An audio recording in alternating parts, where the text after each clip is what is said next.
Good morning. Welcome to the mobile application of Ashram IAS Academy. Today, in the present session, I am going to introduce Unit 2, which is Contemporary Western Philosophy. This starts with Hegel and it will end with Strawson. To begin with the philosophy of Hegel. Hegel is a contemporary Western philosopher. He is a metaphysician. So according to Hegel, ultimate reality is the absolute idea. He holds that the absolute idea is one, and it has its objective status. Absolute idea is free from contradictions. Again, he says that it is all-inclusive, all-harmonious, and sentient whole.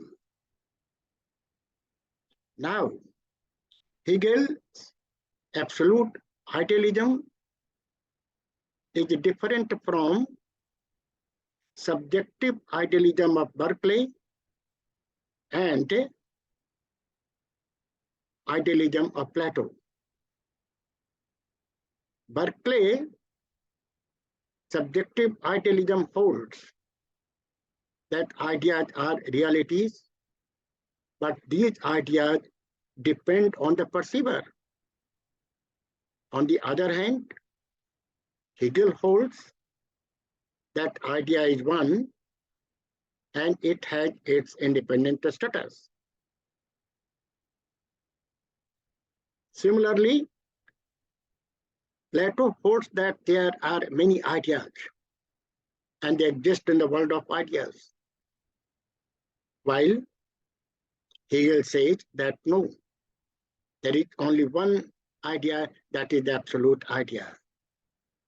So Hegel's absolute idealism is different from the idealism of both Berkeley and Plato. Now the absolute idea,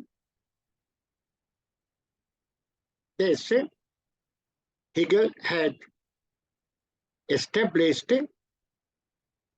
on the basis of the dialectical method. The dialectical method consists of thesis, antithesis, and synthesis. The method explains the process of thought and idea. Hegel argued that first some idea takes its origin, but just after some time, its opposite idea takes its origin. And thereafter, some third idea comes, which synthesizes the first idea with the second idea. That is called synthesis. And it is this way, said Hegel, that the process of thought goes on. And then Hegel points out that in this process, we come to a point where we find a synthesis which does not have its opposite antithesis. And that last synthesis is called absolute idea. So it is this way that Hegel has established the validity of his absolute idea on the basis of dialectical method. And then Hegel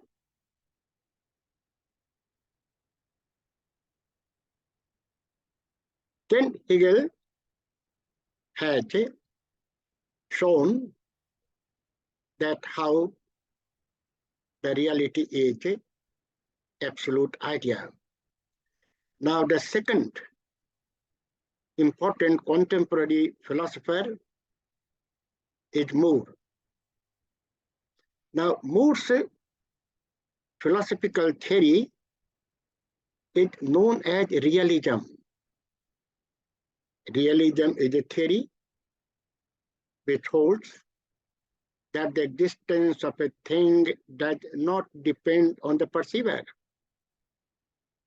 It has its own independent existence. Now, Moore, in order to establish his own theory of realism, rejects its opposite theory known as idealism.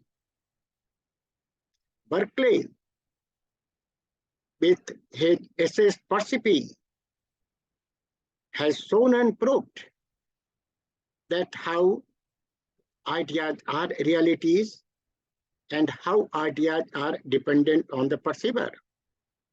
So, Moore, in order to establish his theory of realism, rejects the essayist Percipi theory of Berkeley,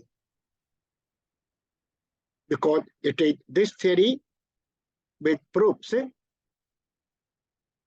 the validity of idealism.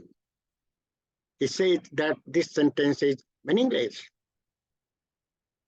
Now he defines common sense, and he says that common sense is a sense which is shared by all human beings or a group of human beings. And then Moore explains some important features of this common sense. He holds that common sense is that which cannot be established on the basis of logic. It is true. It is self-evident, but not based on logical arguments. Moore had established common sense theory on the argument that we all experience physical objects. We all experience that we have two hands, left and right. This confirms that what common sense thinks, what a common man thinks, that is true and real. With this sort of philosophy of common sense, another important philosophy has developed that is called ordinary language philosophy. Then comes Russell. He is the third contemporary Western philosopher. And Russell is also a realist. He also believes that existence of a thing does not depend on perceiver. It has its own independent existence. Now, Russell, in his philosophy, had established a theory known as logical atomism. So his atom is logical, not physical. Now, according to Russell, logical atom is the simple proposition. Russell argued that when we analyze a body of language, then we come to a point which cannot further be analyzed. And that last unit of language is a simple proposition. And that simple proposition is a logical atom, according to Russell. Now, Russell holds that the whole world is a network of facts. And then he said that a fact is defined as a situation and a state of affairs. Now, Russell also explains the nature of incomplete symbols. He said that an incomplete symbol is that which does not denote any definite individual or a definite thing. He points out that even definite description is also an incomplete symbol. For example, when you say the present Prime Minister of India, this is an example of a different description. This does not denote any definite individual, says Russell. Then Russell talks about logical construction. And there he said that an object is a logical construction of the qualities. When we perceive an object, what do we perceive? We perceive different qualities of that object. And on the basis of the perception of those qualities, we logically construct that it is this object. Then he also said that molecular propositions are logical constructions on the basis of atomic propositions and different logical connectives. So it is this way that Russell explains both incomplete symbols and logical construction. The next contemporary philosopher is Wittgenstein. Now, Wittgenstein's philosophy is divided into early Wittgenstein philosophy and later Wittgenstein philosophy. The early Wittgenstein philosophy deals with one important theory known as picture theory. Now, this picture theory holds that language is a picture of the world. Now, the question is, what does picture mean? Then Wittgenstein says that to picturize means to picturize the logical form of the facts. And then in another topic, saying and showing, Wittgenstein has shown that there is a limit of language. We cannot claim to express everything through language. This is something which other philosophers call to be mystical. But then Wittgenstein said that we cannot express in language how one sentence is picturizing the fact. This is true. So Wittgenstein, in his early Wittgenstein philosophy, had proved that how language is a picture of fact. In the second part, that is in the later Wittgenstein, this Wittgenstein had discussed the theory of language game. Now, what is this language game? He defines a language game as that a word is defined in different a word is analyzed in different senses and different contexts. This is to play language game. When you analyze a word in different contexts, in different senses. Now the question is that what's the main objective to play the language game? Wittgenstein says that the main objective to play the language game is to remove the mental blockage of the technical philosophers. Because technical philosophers think that the word has some fixed meaning. Wittgenstein said no, the word has several meanings. Now next, Wittgenstein explains private language. And there he said that private language cannot be used in philosophy. The reason? Very simple. He said that private language can be understood only by the person who has used it. So he rejects the use of private language in philosophical discussions.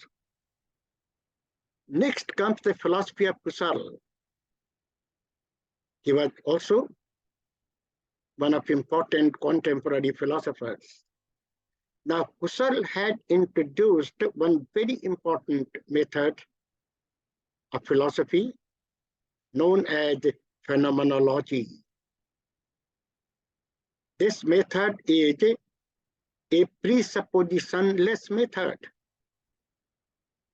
This method holds that we must begin studying certain things afresh without presuming what has been said on this issue in the past. Husserl holds that if we apply this phenomenological method to study different subjects, then we can have the objective knowledge and up-to-date knowledge of different topics of that subject. Now, the phenomenological method has two sub-methods, and they are, say, epoche, and second is reduction. Now, epoche is a sub-method of phenomenology.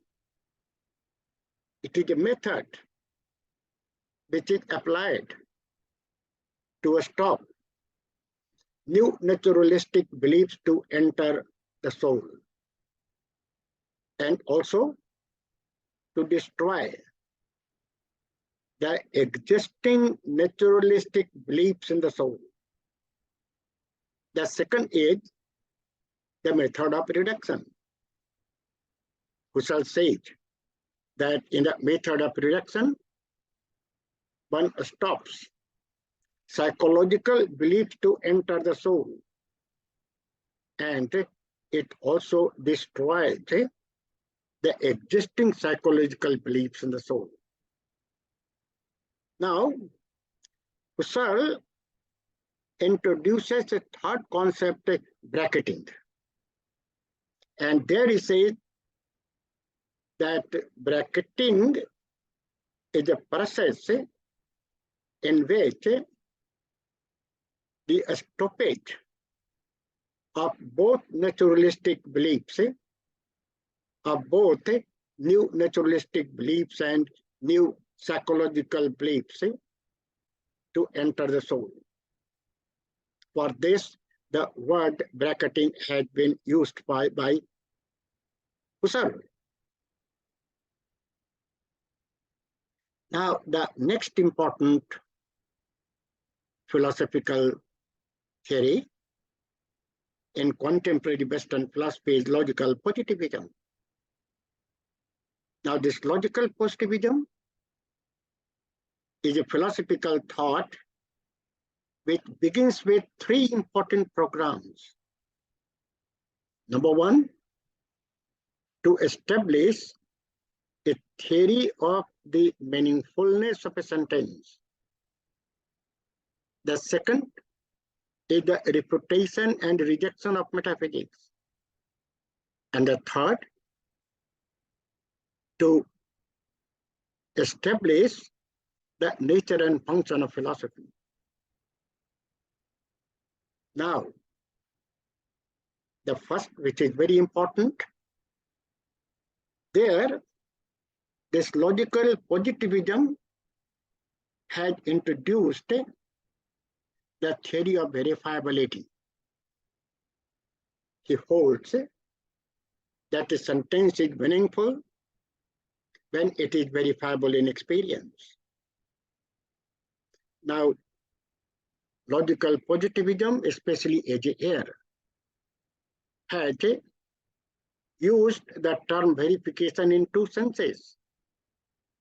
That is a strong verification and weak verification. A sentence is verified in a strong sense when it is practically and directly verified in experience. On the other hand, a sentence is verified in its weak sense when it is verifiable in principle. It may not be verified today, but it may be verified in the future. So these are the two senses of the term verification according to logical positivism.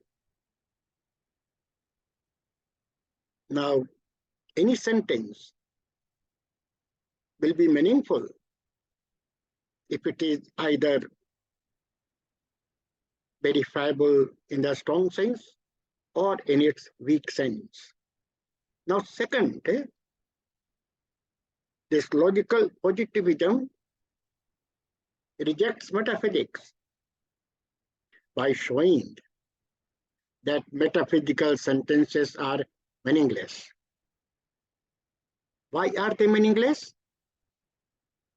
Because logical positivists show that they cannot be verified in experience.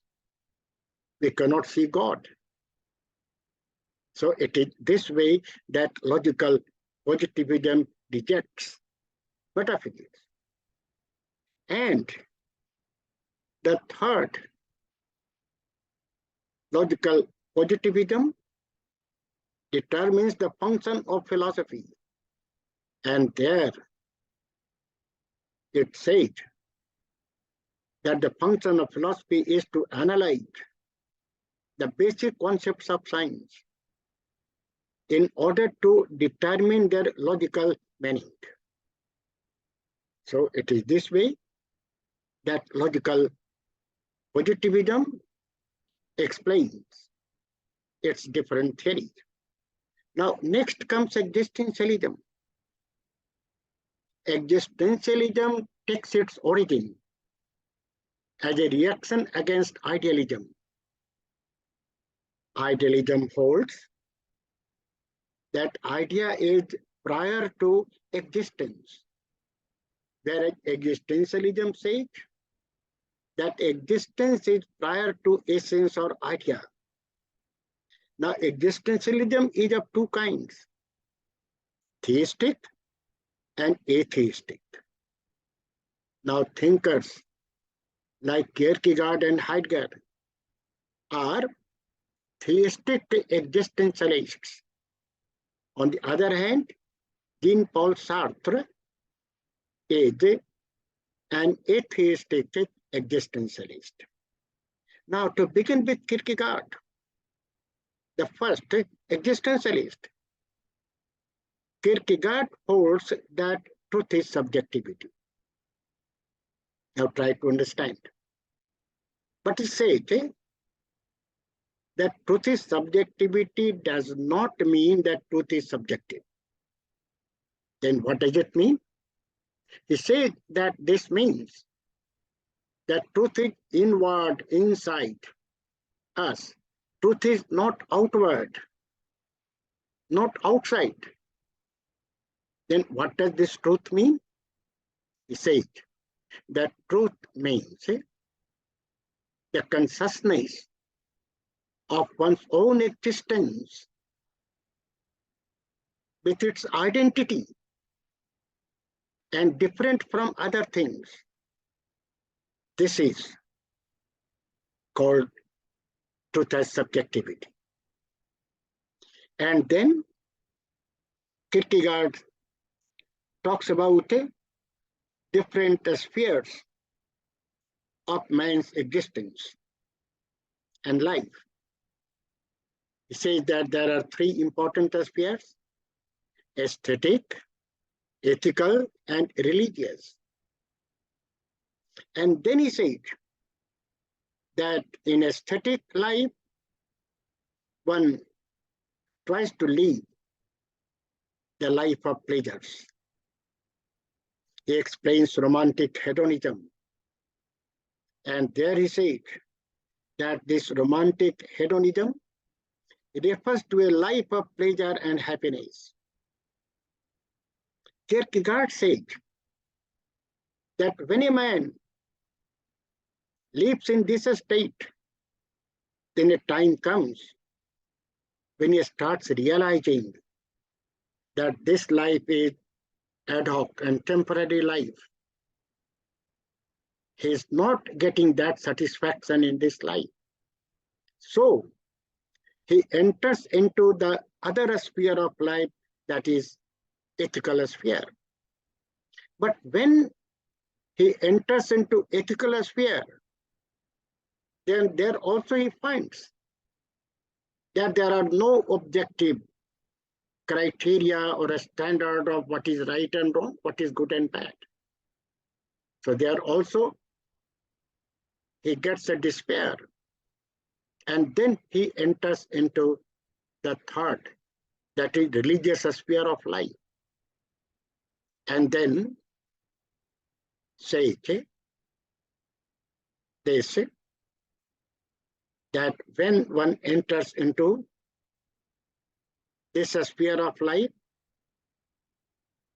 then there a man becomes highly religious, says Kierkegaard. Even he ignores morality. And the best example cited by Kierkegaard, the case of Abraham in Christianity. He was highly religious person, and he used to act as per the order of God. Once he received the order from God to crucify his son, he told his son, and then he decided to crucify his son. But in the meantime, he received the message of God to stop it, to stop it. What Kierkegaard wants to show that it is such a state in which one becomes even immoral. Because you see that for no fault of his son Isaac, this Abraham decided to crucify him. Now, next comes Sartre. Sartre is also a very important existentialist. Now, Sartre also holds that existence is prior to essence. And then Sartre analyzes three kinds of being. The first is being in itself. This represents physical objects. The second is being for itself. This represents human beings. And the third is being for others. This represents a state in which a man becomes the object for others. Now, this Sartre says that freedom is an important concept. And freedom means to take a free decisions in one's life. And there, Sartre holds that a man who acts and lives as per his or her own decision is actually living an authentic life. He is living an authentic life. And then Sartre talks about the concept bad faith. And he defines bad faith as a state in which one enters after frustrations and disappointments. And it is in this state that one thinks that he is free, but actually he is not free. Now Sartre compares a lady who is in bad faith with being in itself, which represents material objects.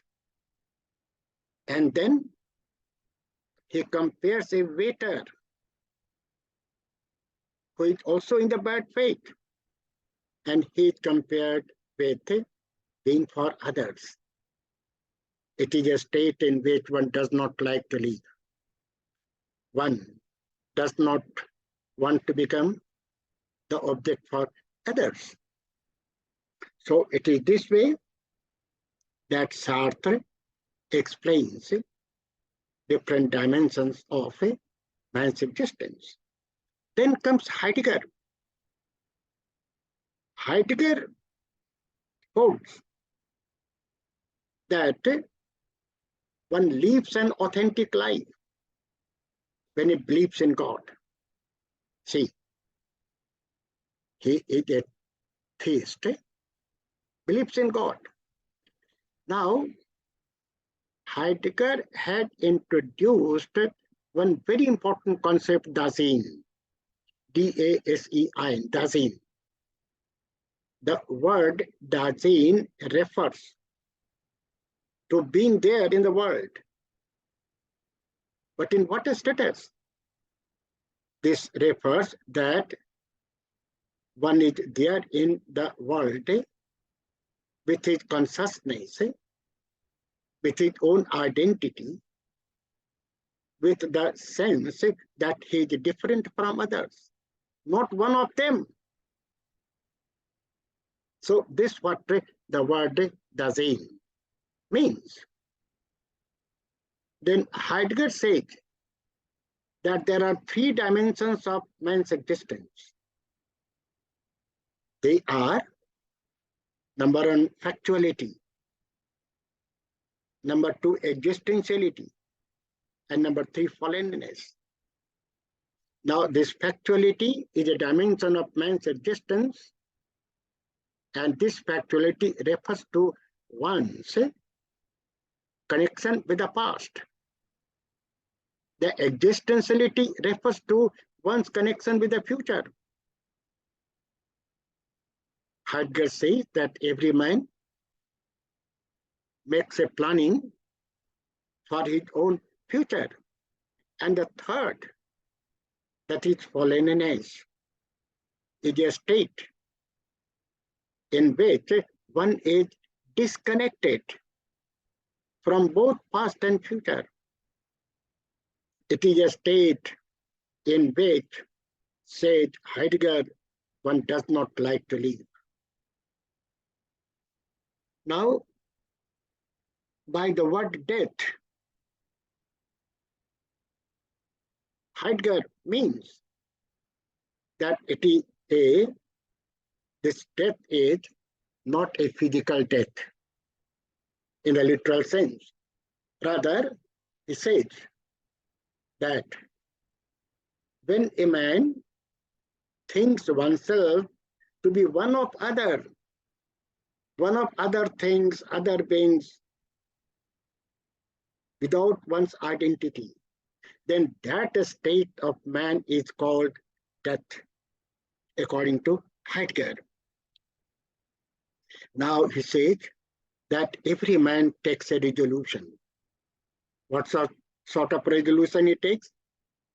He wants to be connected with the past and also with the future, as we all do. Next comes Quine, a contemporary philosopher. Now, Quine, in his famous article, Two Dogmas of Empiricism, has proved that knowledge cannot be necessary. Knowledge can be probable. And in order to prove this, he proves and rejects the distinction between analytic and synthetic statements. Analytic statement is a necessary statement, but he says there cannot be analytic statement. Now, Quine had criticized both David Hume and logical positivism. Why? Because both strongly claim to become empiricists, but at the same time, both have seriously discussed the necessary knowledge. Hume discusses when he talks about knowledge based on relation of ideas, and logical positivism separately had discussed necessary linguistic analysis of necessary propositions. So Quine also rejects reductionism. What is this reductionism? Reductionism means to reduce a system to some sentences. That's what logical positivism does. He picks some sentence from a system, and then logical positivism shows that it is meaningless. Quine objects to this. Quine said that no, it's not the right way to decide and determine the meaninglessness of a sentence. For that, you need to verify the whole system. And then you can know whether a sentence of that system is meaningful or meaningless. So, logical, this Quine say that a sentence is a part of the system.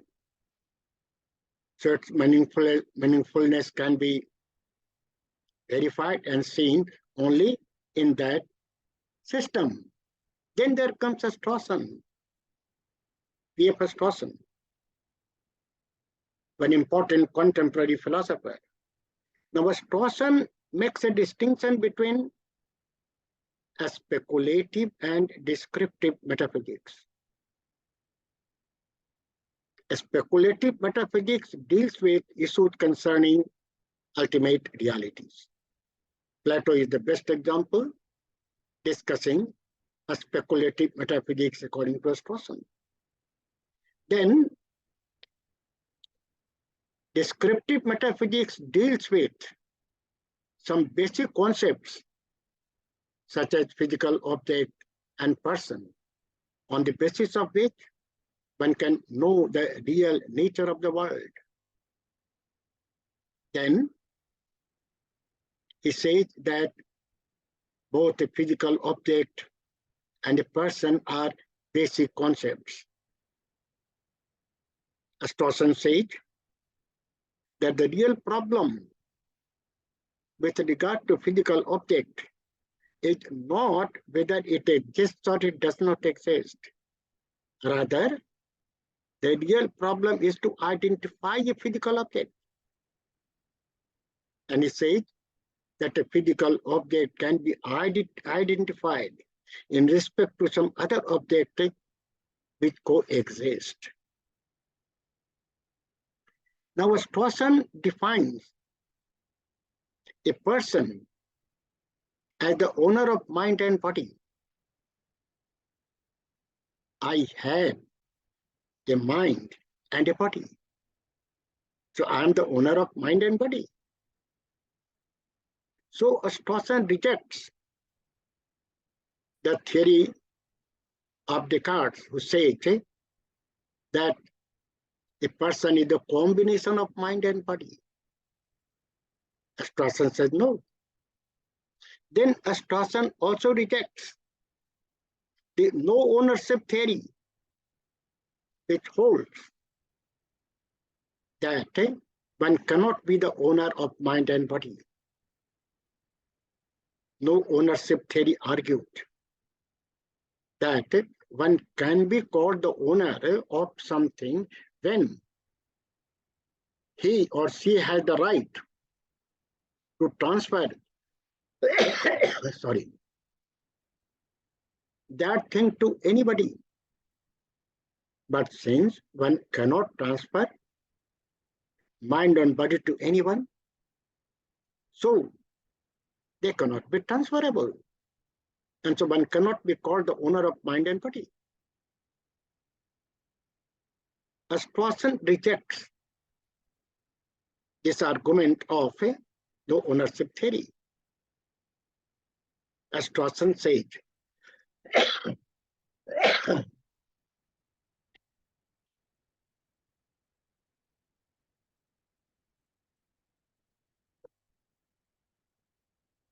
Strawson says that a father is the owner of his son and daughter, although he does not have right to transfer them to anybody. This way, Strawson has proved and shown that a person is the owner of mind and body. Now, with this, I am going to close this session presenting Unit 2 Contemporary Western Philosophy. Thanks.